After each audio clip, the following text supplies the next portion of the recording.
Nessa edição do nosso Sagres em Tom Maior, a gente começa como primeiro tema na edição de hoje para a gente conhecer um pouco de um trabalho de um fotógrafo, né, produtor e mestre em cultura visual, e ele criou um e-book para apresentar o estado de Goiás. E para a gente entender um pouco mais sobre esse assunto, sobre esse trabalho, sobre esse projeto que está sendo apresentado e divulgado nesta sexta-feira, recebemos o Pablo Regino, ele que é produtor e mestre em cultura visual, e também a Lívia Bailão, essa já conhecida, minha companheira aqui de todas as tardes. Primeiro, Pablo, seja muito bem-vindo a Sagres. Grato aí, agradeço a presença. E Lívia, seja muito bem-vinda. Obrigada, Vinícius. Ótima sexta-feira para você, para o pessoal do Sistema Sagres, pessoal da produção, da técnica, do Tom Maior. Ao Pablo, muito obrigada pela sua presença, Pablo. E um grande abraço a todos que nos acompanham aqui no Sistema Sagres. Pablo, hoje a sua chegada aqui no nosso programa alinhado aos ODSs. A entrevista de hoje também está alinhada aos ODS, ODS 4, Educação de Qualidade, pauta a matéria a partir de agora. E como fotógrafo, eu queria saber de você assim, como é que surgiu essa inquietação de fazer um livro, de fazer um e-book, mas por quê? Que necessidade que você percebeu ao longo da sua carreira de falar das coisas de Goiás? Certo, ótima pergunta, bem no início, né? Então, eu sou apaixonado por imagens e fiz, né, o mestrado em cultura visual por causa dessa paixão por imagens, que já veio de família, e esse trabalho do e-book, eu resolvi fazer ele por causa dessa inquietação, justamente que você falou que me fez fazer ele, foi porque muitas pessoas não conhecem o nosso estado, né? E muitas pessoas não valorizam a nossa história. O Brasil é um país riquíssimo, Goiás é um estado riquíssimo e tem uma história fantástica, com curiosidades e coisas belíssimas. Então, esse projeto é um piloto, um projeto inicial, para que eu apresento várias imagens, um pouco da história do nosso estado, e com esse objetivo, né, de aproximar as pessoas da história, né, da raiz, né, nossa raiz. É importante a gente conhecer nossa raiz, porque assim a gente consegue se valorizar mais, né? É isso. Pablo, eu vou compartilhar com você essa inquietação, porque desde a época da faculdade, quando eu fiz jornalismo, eu, particularmente, sempre adorei estudar a história do futebol e relacionar como Goiânia cresceu. Através das fotografias, a gente conseguia ver os prédios, os centros, os estádios, as pessoas que dão nome a esses estádios, que muitas vezes passam despercebidos e que muita gente não sabe nem quem é, né? Então, eu particularmente, fui enxergar isso dentro do jornalismo.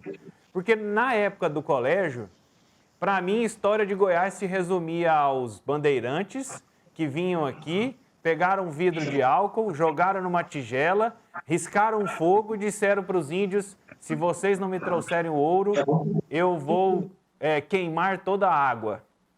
Ou seja, em cima como se Goiás só começasse a partir dos bandeirantes. Né? Então, eu também sinto essa falta. Sim. Justamente, os indígenas já estão aqui há muito tempo, né? Diga, Lívia. Exatamente. Pablo, o Vinícius te perguntou, né, sobre o que te motivou, né, a expor Goiás em imagens. Conta para nós sobre a cultura visual como um todo, né? Você é mestre, produtor e mestre em cultura visual, né? Como que é isso hoje no nosso país e além das nossas fronteiras, né? Em outros países é muito difundido, é uma forma de levar a cultura realmente que está massificado, ainda precisa sim de espaço porque quando a gente fala em arte visual, fotografia, pintura, tela, o que vinha a ser? Parece que tudo não deixa de ser visual também, né? Então, explica um pouquinho para nós sobre isso, por favor. Justamente, né? A nossa cultura hoje, antes, né, há um tempo atrás, a fotografia era uma coisa rara. Há pouco tempo atrás, né? Na minha família, nos meus avós, já era uma coisa muito rara a fotografia. Nos meus pais, ficaram bem mais próximos. E hoje é algo, assim, cotidiano, né? Mas o que eu vejo, assim, que é interessante e bacana da nossa cultura visual hoje, né, é que tem essa aproximação que todos são fotógrafos hoje, né? Hoje todos são fotógrafos, todos têm um celular com uma câmera, fazem fotos, né? Alguns estudam um pouco a linguagem da fotografia e se aproximam um pouco aí de como comunicar melhor, né? Porque a fotografia é uma continuidade do olhar da pessoa. Então, como que a pessoa vê o mundo, como que ela se expressa? E os fotógrafos já vinham fazendo isso, os artistas, os pintores já vinham fazendo isso, né? Porque a fotografia ela vem dessa necessidade humana de representar algo, de mostrar como que é a realidade das coisas. E é claro que cada um tem a sua visão, né? Uma foto é nada mais do que um ângulo de visão de uma pessoa, né? E ela está impregnada com as características daquela própria pessoa, né? Eu me expresso através da minha arte, da minha fotografia. E hoje a gente tem a possibilidade de todas as pessoas se expressarem, né, através da sua imagem, da sua fotografia, mostrar o seu mundo. E o que a rede social hoje faz é isso, o Instagram, né, nada mais é do que um compartilhamento contínuo de imagens, em que uns utilizam mais para retratar cotidiano, que não deixa de ter o seu próprio valor. Eu estou fotografando, a pessoa fotografa, por exemplo, a comida que ela comeu hoje. Mas a expressão que ela está dando aquilo ali é o que ela está podendo oferecer, né? O que é a minha vida? A minha vida é isso, né? É o que eu me alimento. Aí mostra as alegrias que ela está vivendo naquele dia a dia, principalmente, né? E a gente evita um pouco de falar das nossas dores. Mas então eu acho muito legal essa pergunta e está tudo permeado de imagens hoje, de contribuições de todos. Cultura visual, então, é fotografia, é isso? Não, na verdade não. A comunicação visual, a cultura visual, ela abrange todas as formas de expressões visuais, tanto vídeo, tanto foto, tanto ilustração. São expressões que nós fazemos, né, que os artistas visuais, eles estão ali. Por que ele é denominado artista, né? Porque ele se coloca como tal. Mas hoje as pessoas são artistas também, de certa forma, e só não se colocam como artista visual, mas elas também são produtoras visuais, elas produzem imagens, elas estão contribuindo com o mundo, com a imagem do mundo, a imagética, né? E isso altera, isso permeia toda a nossa cultura. E a cultura visual é isso. Hoje ela é muito forte porque ela está envolvida ali nas redes sociais, né? Em toda a comunicação nossa é super visual. Hoje os sites, antes você não tinha essa comunicação visual, você tinha uma ligação por telefone, ela mandava um texto, e hoje ela é uma comunicação extremamente visual, né? Em que hora ela está mais presente? Hoje a gente tem algumas redes sociais, por exemplo, só de áudio. Então, assim, aí ela tira um pouco do excesso do visual para focar no que talvez seja mais interessante, que seja o conteúdo voltando um pouco talvez para o rádio, né? Tipo assim, como se a TV estivesse voltando um pouco para o rádio em alguns momentos, para as pessoas concentrassem no som, e depois volta para a TV e vai para a imagem da internet. É muito interessante. O mundo é cíclico, né? Então a gente está aí vendo um pouquinho de cada coisa. Pablo, toda vez que a gente estabelece um critério, alguém que vai ler esse critério, essa lista, vai dizer, mas está faltando isso. Eu dizer assim, uma vez a gente se propôs a fazer um especial no aniversário de Goiânia, isso tem lá no Sagres Online, os 20 shows mais importantes da história da capital. E aí eu comecei a receber um monte de mensagem, mas está faltando esse, mas está faltando esse, está faltando aquele não sei do que, foi o fulano, o ciclano. Como é que você estabeleceu o seu critério para contar a história de Goiás por meio de imagens, com tantas coisas a serem contadas, pelo olhar patrimonial, cultural, o patrimônio humano e o patrimônio natural? Bela pergunta.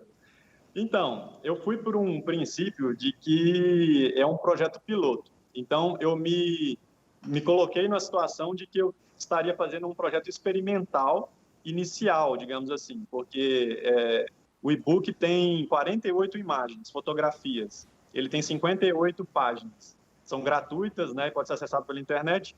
Então, eu tive que limitar, com certeza eu tive que limitar. Eu limitei em 9 capítulos, né? Em que eu falo um pouquinho do início, da origem. Então, é algo assim, vamos dizer, mais para quem está começando a conhecer o Estado.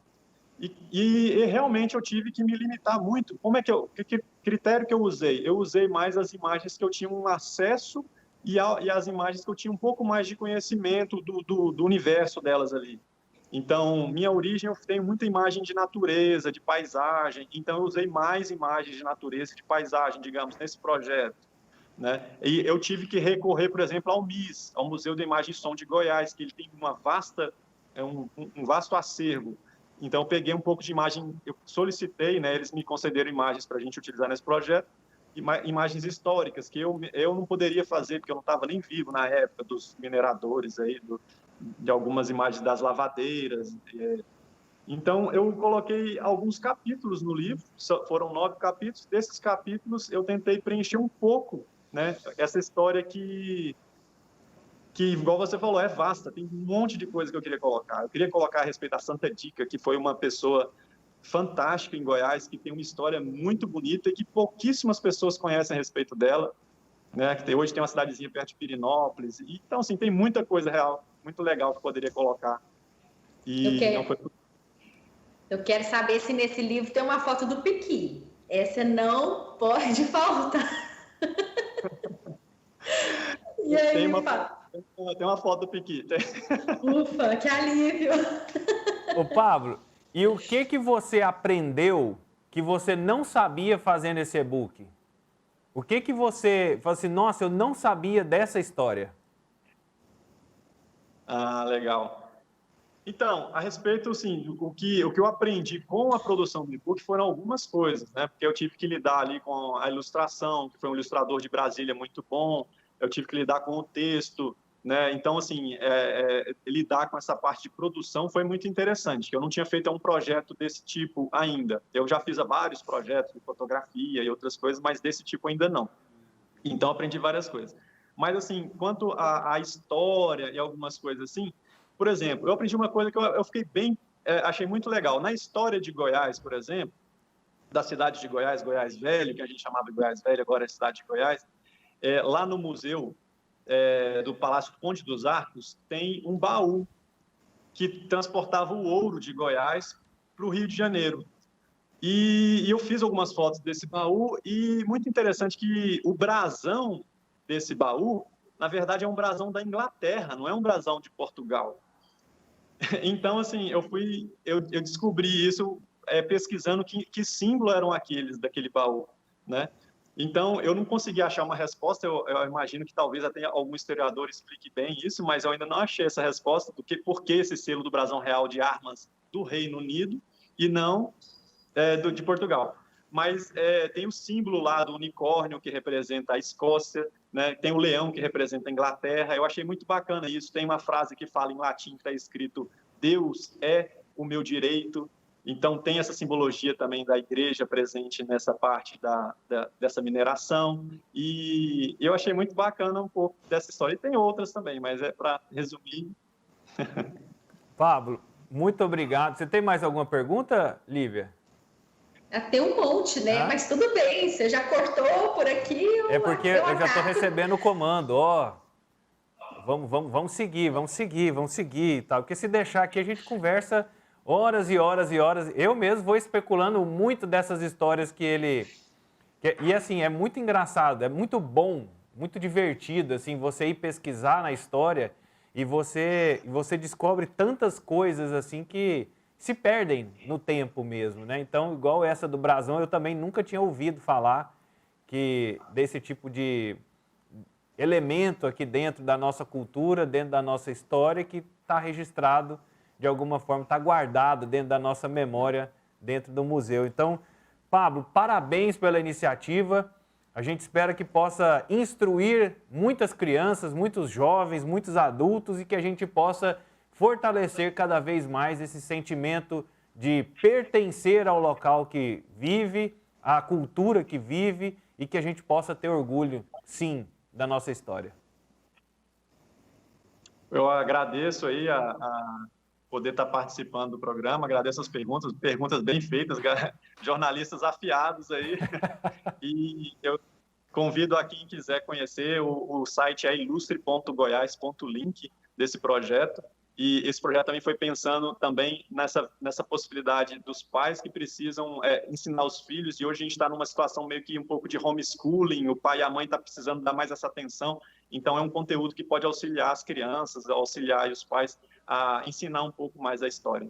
E até os professores de história também, inclusive a gente tem algumas escolas que a gente já distribuiu esse e-book e está sendo bem interessante a resposta, né, o feedback. Fantástico, né? Muito bom. Nós conversamos com o Pablo Regino, ele que é produtor, fotógrafo, mestre em cultura visual pela UFG, apresentando aí a sua novidade, a sua nova, né, o seu projeto piloto, o lançamento deste e-book nesta sexta-feira. E você pode acompanhar lá no sagresonline.com.br, que a gente vai deixar esse vídeo, também nessa entrevista disponível com o link para você poder baixar o e-book do Pablo, contando um pouco da história do estado de Goiás, que a gente possa viajar por essa história.